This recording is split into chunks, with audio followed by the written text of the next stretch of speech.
Já partindo disso daí, você já sabendo em que turma você vai ficar, com quem você vai trabalhar, nós vamos para a parte da sala de aula, que é o espaço que você vai trabalhar todo santo dia.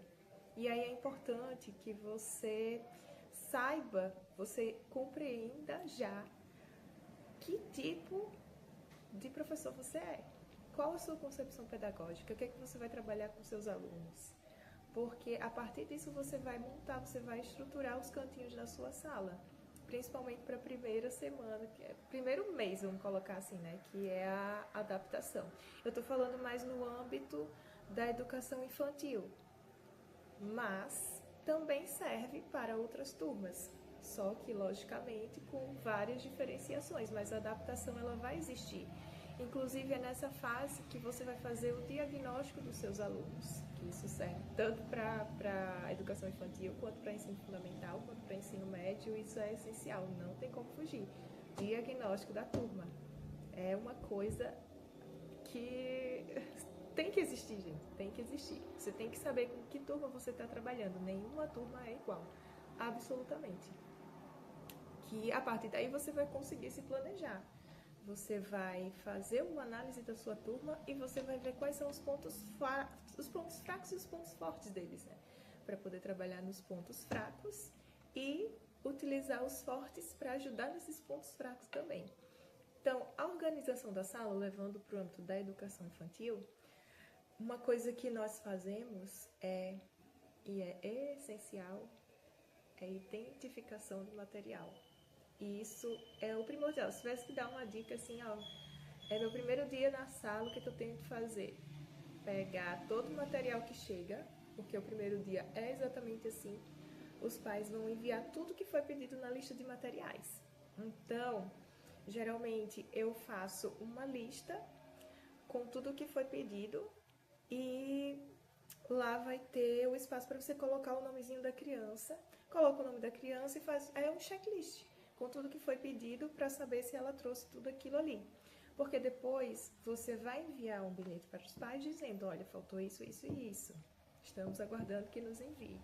E também pegar todo esse material e etiquetar, colocar nome, identificar.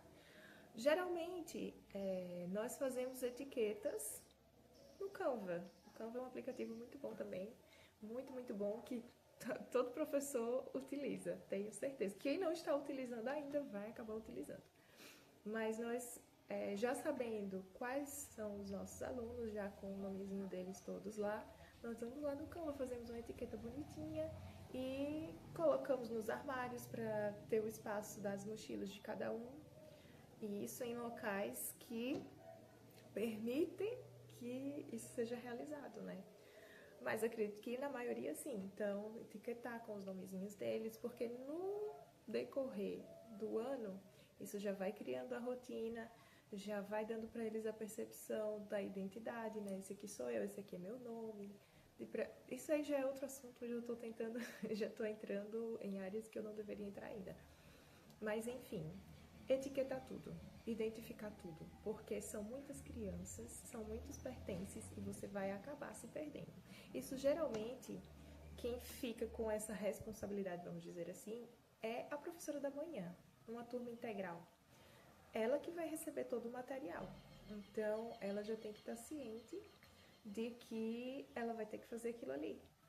Porque a pessoa que chega tarde, ela não vai ter a mínima noção de quem que mandou o quê, porque ela não estava lá para receber. Então, de preferência, procure saber quem é a professora que vai trabalhar com você nesse primeiro dia, nessa reunião pedagógica, e já faça os combinados, né? Quem vai fazer o quê, como que nós vamos trabalhar, né? Porque dividir sala de aula, vou dizer para vocês, é um pouco complicado. É como se você fosse fazer o trabalho da faculdade, tá certo? Já vou logo adiantando.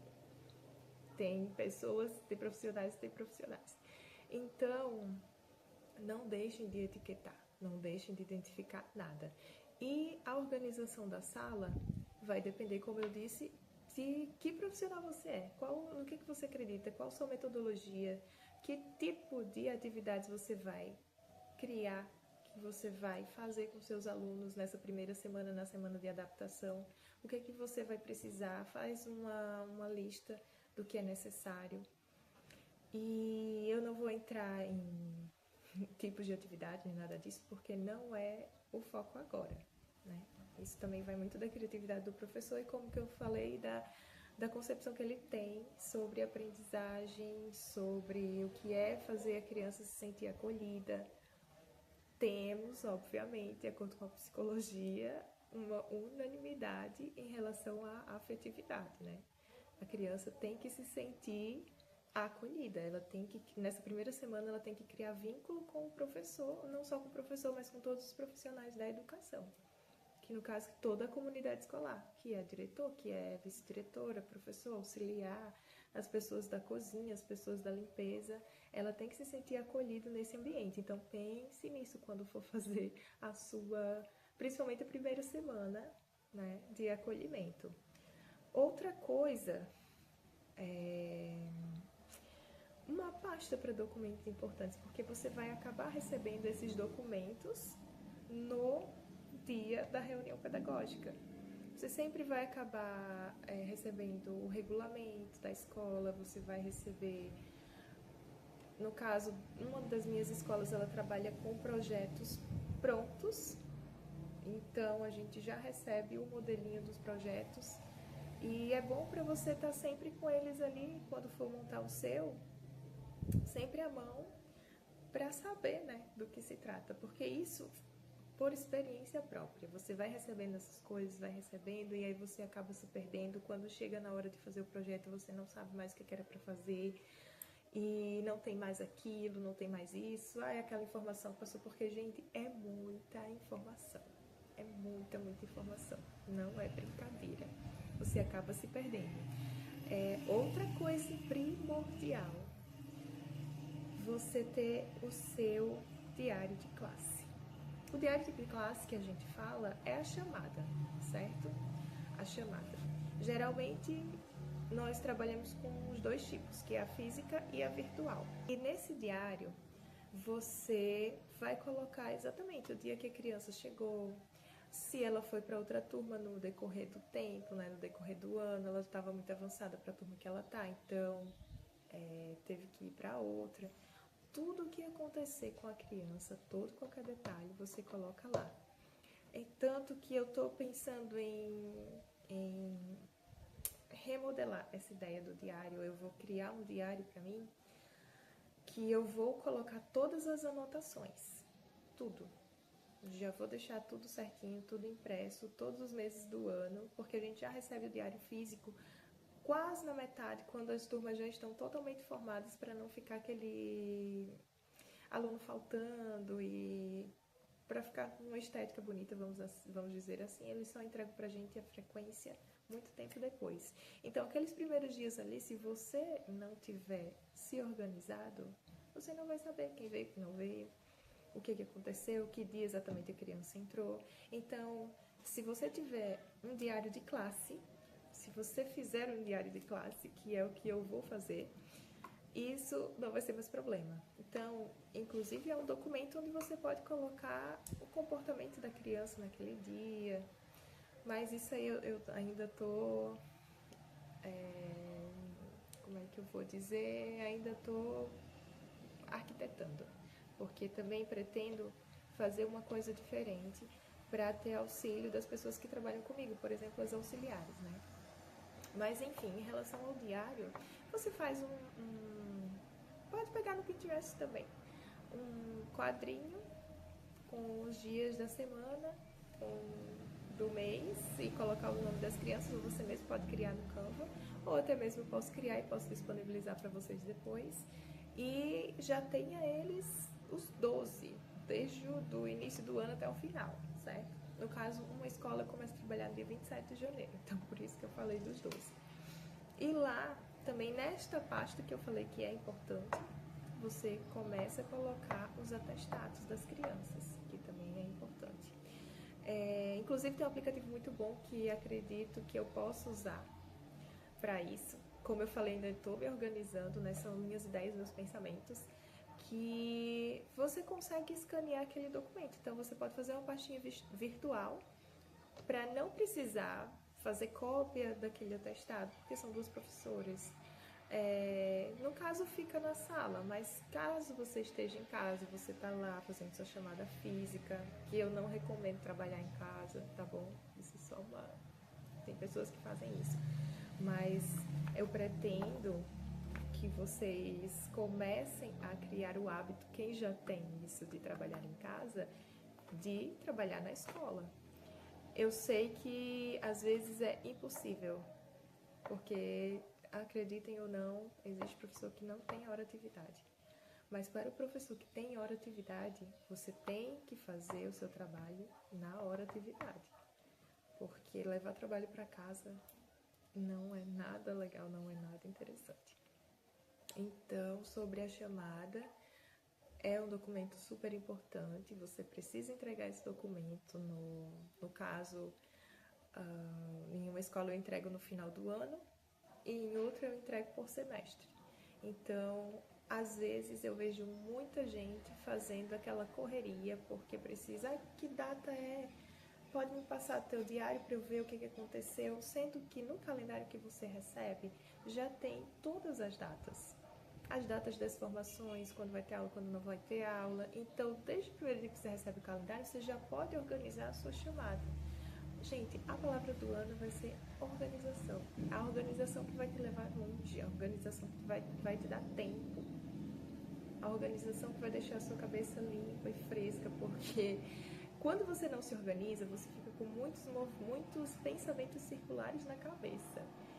Mesmo que seja duas ou três coisas para fazer, esses pensamentos vão ficar circulando ali, vai parecer que você tem 20, 30 coisas para fazer. Então, quando você se organiza, quando você tem uma agenda, que você pode ver o macro, quando você tem uma agenda do dia, as coisas mudam completamente de figura. Acredito eu que eu já falei nos pontos importantes, assim, por cima, o que é que o professor deve pensar nesses primeiros dias letivos. Organizar-se, né, em relação à agenda, não deixar as datas importantes de lado, anotar tudo que é falado, porque acredita em mim, antes do final do semestre você já vai ter esquecido. Datas importantes, a entrega do portfólio, tudo isso, tenha já tudo certinho.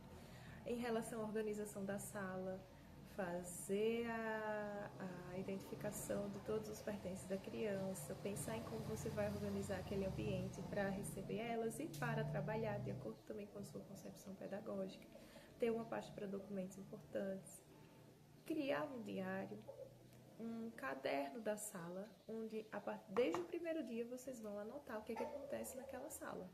Isso é muito importante. Se uma criança caiu, se machucou, anota, fulaninho, coloca a data, fulaninho caiu por isso, se machucou. Deixem tudo registrado, gente. Na educação você tem que deixar tudo registrado. Você está trabalhando com vidas, você está trabalhando com pais que às vezes, a maioria deles, principalmente os novatos, são bastante receosos. Esteja por dentro de leis, esteja por dentro de resolução, esteja por dentro do que pode e que não pode fazer. Você está trabalhando com vidas. Educação é uma coisa seríssima, não é brincadeira. Não é você chegar ali na sala de aula e fazer qualquer coisa de qualquer jeito. Hoje eu vou fazer isso aqui porque eu vi em algum lugar e é legal. Não, você tem que ter uma base teórica, você tem que ter uma metodologia, você tem que saber o porquê você está fazendo aquilo ali, para que você está fazendo aquilo ali, tá? E isso é uma coisa que eu pretendo trazer para vocês depois, que é algo que a gente sai da faculdade sem saber. Na própria faculdade, experiência própria, né?